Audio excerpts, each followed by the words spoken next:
भाइयों और बहनों, हमारे गांव में पानी की भारी कमी हो गई है। कुएं, तालाब और नल का पानी लगातार घटता जा रहा है। यदि हम अभी से पानी बचाने और उसका सही उपयोग करने की आदत नहीं अपनाएंगे, तो आने वाले दिनों में बहुत बड़ा संकट खड़ा हो सकता है।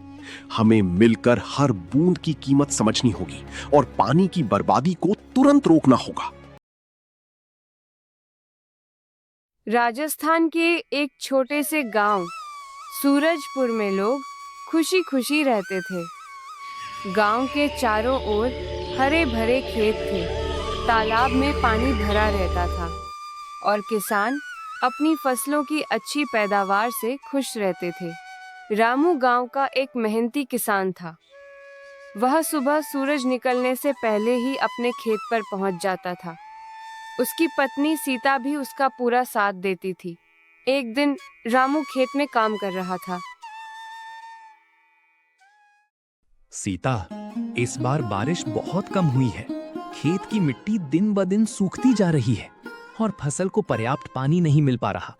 मुझे चिंता हो रही है कि अगर अगले महीने भी अच्छी बारिश नहीं हुई तो हमारी मेहनत पर पानी फिर सकता है। फसल कमजोर पड़ जाएगी, उत्पादन कम होगा और घर का खर्च चलाना भी मुश्किल हो जाएगा। अब तो बस भगवान से अच्छी बारिश की उम्मीद है। चिंता मत करो रामू, भगवान सब ठीक करेंगे।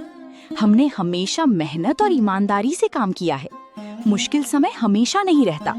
मुझे विश्वास है कि जल्द ही बारिश होगी, हमारी फसल फिर से हरी भरी हो जाएगी और हमारे घर में खुशियां लौट आएंगी।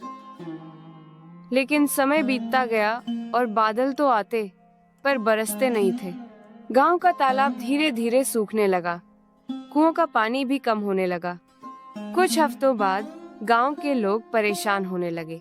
मोहन रोज कुएं पर पानी भरने जाता था। एक दिन उसने देखा कि कुएं में पानी बहुत कम बचा है। अरे, अगर यही हाल रहा तो कुछ ही दिनों में हमारे कुएं और तालाब का सारा पानी खत्म हो जाएगा। खेतों को पानी नहीं मिलेगा, फसल सूख जाएगी और पूरे गांव को बड़ी परेशानी का सामना करना पड़ेगा। हमें अभी से पानी बचाने के बारे में सोचना होगा। वह भागकर सरपंच हरिदास के पास गया। सरपंच जी, कुएं का पानी बहुत तेजी से घटता जा रहा है। गांव के लोग पहले ही पानी की कमी से परेशान हैं। अगर हमने अभी कोई ठोस कदम नहीं उठाया तो जल्द ही पीने और खेती दोनों के लिए पानी का गंभीर संकट खड़ा हो सकता है। मैं आज ही गांव की बैठक बुलाता हूं।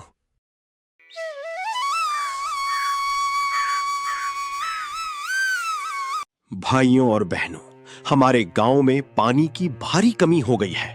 कुएं, तालाब और नल का पानी लगातार घटता जा रहा है। यदि हम अभी से पानी बचाने और उसका सही उपयोग करने की आदत नहीं अपनाएंगे, तो आने वाले दिनों में बहुत बड़ा संकट खड़ा हो सकता है। हमें मिलकर हर बूंद की कीमत समझनी होगी और पानी की बर्बादी को तुरंत रोकना होगा। हमें आज से ही पानी बचाने का संकल्प लेना होगा। बेकार पानी बहाना बंद करना होगा और हर बूंद का सही उपयोग करना होगा। अगर हम सभी मिलकर जिम्मेदारी निभाएंगे तो इस संकट से बच सकते हैं और आने वाली पीढ़ियों के लिए भी पानी सुरक्षित रख सकते हैं।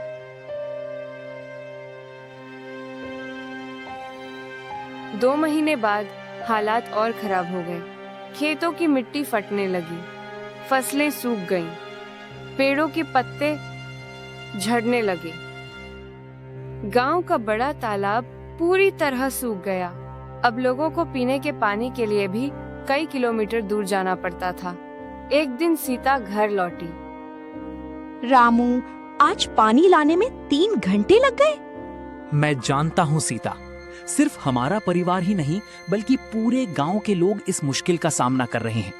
खेत सूख रहे हैं, कुएं खाली होते जा रहे हैं और हर कोई चिंतित है।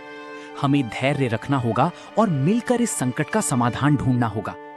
उधर मोहन ने देखा कि कई परिवार गांव छोड़कर शहर जाने की तैयारी कर रहे हैं। अगर जल्द ही पानी की व्यवस्था नहीं हुई तो हमारे गांव के लोगों को यहाँ से जाने के लिए मजबूर होना पड़ सकता है। खेती बंद हो जाएगी, पशुओं के लिए पानी नहीं बचेगा और जीवन बहुत कठिन हो जाएगा। ये सोचकर ही मन घबरा जाता है। एक दिन सरपंच हरिदास ने फिर से बैठक बुलाई। हम सिर्फ बारिश का इंतजार नहीं कर सकते, हमें खुद कुछ करना होगा। लेकिन क्या?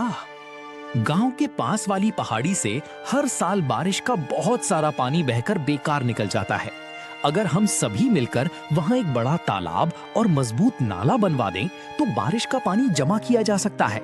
इससे भूजल स्तर भी बढ़ेगा और भविष्य में सूखे के समय हमें पानी की कमी का सामना नहीं करना पड़ेगा। ये पूरे गांव के लिए बहुत लाभदायक होगा। गांव वालों को रामू का सुझाव पसंद आया। अगर पूरा गांव एकजुट होकर मेहनत करे तो ये काम बिल्कुल संभव है। हम सब मिलकर तालाब और नाला बना सकते हैं। इससे बारिश का पानी सुरक्षित रहेगा और भविष्य में पानी की कमी नहीं होगी। गांव की एकता और सहयोग ही हमारी सबसे बड़ी ताकत है। सभी लोगों ने मिलकर तालाब बनाने का फैसला किया। अगली सुबह सूरज निकलने से पहले ही पूरा गांव काम के लिए तैयार हो गया। पुरुष फावड़े और कुदाल लेकर आए। रामू ने पहाड़ी के पास वह जगह दिखाई जहां बरसात का पानी हर साल बहकर निकल जाता था। अगर हम इस जगह पर एक बड़ा और गहरा तालाब बना दें तो बारिश का बहुत सारा पानी जमा किया जा सकेगा। अभी जो पानी बहकर बेकार चला जाता है वो हमारे काम आएगा। इससे खेतों की सिंचाई, पशुओं के लिए पानी और गांव की जरूरतें लंबे समय तक पूरी हो सकेंगी। ये योजना हमारे गांव को भविष्य के जल संकट से बचाने में बहुत मदद करेगी। बिल्कुल सही कहा रामू। ये योजना हमारे गांव के लिए बहुत लाभदायक साबित होगी। आज से हम सब मिलकर इस काम की शुरुआत करते हैं। हर परिवार अपना सहयोग देगा और हम मेहनत से तालाब तथा नाला बनाएंगे।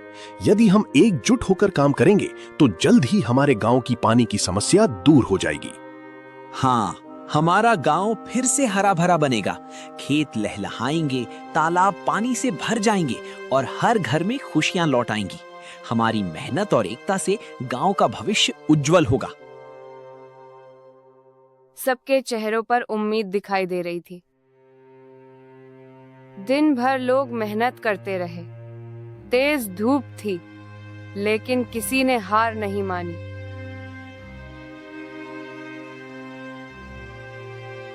रामू, आपने आज पूरे दिन बहुत मेहनत की है। अब थोड़ा आराम कर लीजिए। शरीर को भी ताकत की जरूरत होती है। कल सुबह फिर नए उत्साह और ऊर्जा के साथ काम करना है। आपकी सेहत अच्छी रहेगी तभी हम अपने लक्ष्य को पूरा कर पाएंगे। जब तक ये तालाब पूरी तरह तैयार नहीं हो जाता, हम रुकने वाले नहीं हैं। ये सिर्फ एक तालाब नहीं, बल्कि हमारे गांव के भविष्य की उम्मीद है। हमारी मेहनत से आने वाली पीढ़ियों को पानी मिलेगा और गांव हमेशा खुशहाल बना रहेगा।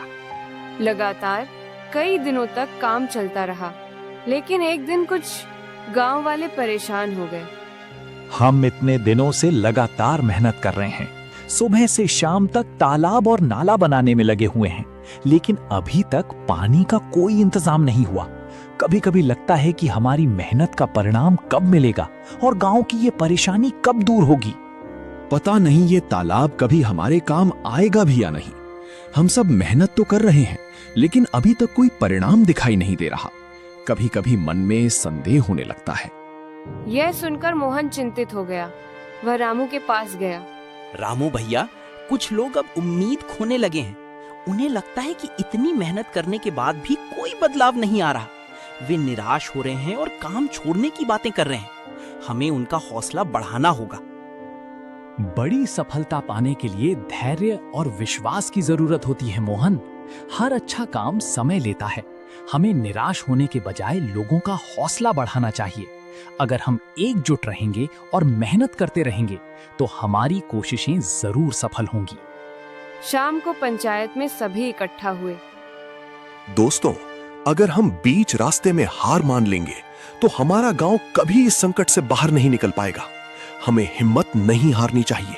थोड़ी और मेहनत और धैर्य से हम अपने गांव को बचा सकते हैं और उसका भविष्य सुरक्षित बना सकते हैं। हम ये मेहनत सिर्फ अपने लिए नहीं, बल्कि अपने बच्चों और आने वाली पीढ़ियों के भविष्य के लिए कर रहे हैं। अगर आज हम पानी बचाने की व्यवस्था कर पाए तो कल उन्हें पानी की कमी और कठिनाइयों का सामना नहीं करना पड़ेगा। सरपंच और सीता की बात सुनकर लोगों में फिर से जोश आ गया। उधर गांव में पानी की समस्या और बढ़ गई। कुएं लगभग सूख चुके थे। लोगों को कई किलोमीटर दूर जाकर पानी लाना पड़ता था। एक दिन सीता पानी भरकर लौट रही थी। भारी घड़ा उठाने के कारण वह थक गई। मोहन ने तुरंत उसकी मदद की। चाची, आप इतना वजन मत उठाइए, मैं मदद कर देता हूँ। धन्यवाद बेटा, ये सूखा हम सबकी परीक्षा ले रहा है। घर पहुंचकर उसने देखा कि रामू भी बहुत चिंतित बैठा है। क्या बात है? फसल सूख चुकी है। महीनों की मेहनत और उम्मीदें इस भयंकर सूखे ने खत्म कर दी। खेतों में हरियाली की जगह अब सिर्फ बंजर जमीन दिखाई देती है। इस बार कोई कमाई नहीं होगी। परिवार का खर्च, बच्चों की पढ़ाई और कर्ज की चिंता मुझे दिन रात परेशान कर रही है। कुछ देर के लिए दोनों चुप हो गए, लेकिन फिर सीता मुस्कुराई। फसल फिर उग जाएगी, लेकिन अगर हम हिम्मत हार गए तो सब खत्म हो जाएगा। मुश्किल समय हमेशा नहीं रहता। हमें धैर्य और विश्वास बनाए रखना होगा। मेहनत करने वालों का साथ भगवान भी देता है। आज खेत सूखे हैं, लेकिन कल यही जमीन फिर से हरियाली से भर जाएगी। रामू को पत्नी की बात से हौसला मिला। तालाब का काम लगभग पूरा हो चुका था। अब रामू ने एक और सुझाव दिया। सिर्फ तालाब बनाना काफी नहीं है, हमें बारिश के पानी को घरों में भी जमा करना चाहिए। अगर हम हर बूंद को बचाने की आदत डालें, तो भविष्य में पानी की कमी नहीं होगी। मिलकर जल संरक्षण करेंगे तो हमारे खेत हरे भरे रहेंगे और गांव हमेशा खुशहाल बना रहेगा। वो कैसे? हर घर की छत से पाइप के जरिए बारिश का पानी बड़े टैंकों में जमा किया जा सकता है। इससे पानी की बर्बादी रुकेगी और जरूरत के समय गांव वालों को पर्याप्त पानी मिल सकेगा। ये बहुत अच्छा विचार है। दिन बीतते गए। एक शाम अचानक आसमान में काले बादल दिखाई दिए। बच्चे खुशी से चिल्लाने लगे। देखो, बादल आ गए। सभी गांव वाले घरों से बाहर निकल आए। रामू, सीता, मोहन और सरपंच हरिदास भी आसमान की ओर देखने लगे। क्या इस बार बारिश होगी? भगवान करे ऐसा ही हो। हवा तेज चलने लगी। बादलों की गड़गड़ाहट सुनाई देने लगी। पूरा गांव उत्सुकता से आसमान की ओर देख रहा था। लेकिन तभी बादल बिना बरसे आगे निकल गए। लोगों के चेहरे फिर से उदास हो गए। कोई बात नहीं, कम से कम बादल तो आए। हमें उम्मीद नहीं छोड़नी चाहिए। गांव वालों ने फिर से हिम्मत जुटाई। उन्हें विश्वास था कि उनकी मेहनत एक दिन जरूर रंग लाएगी।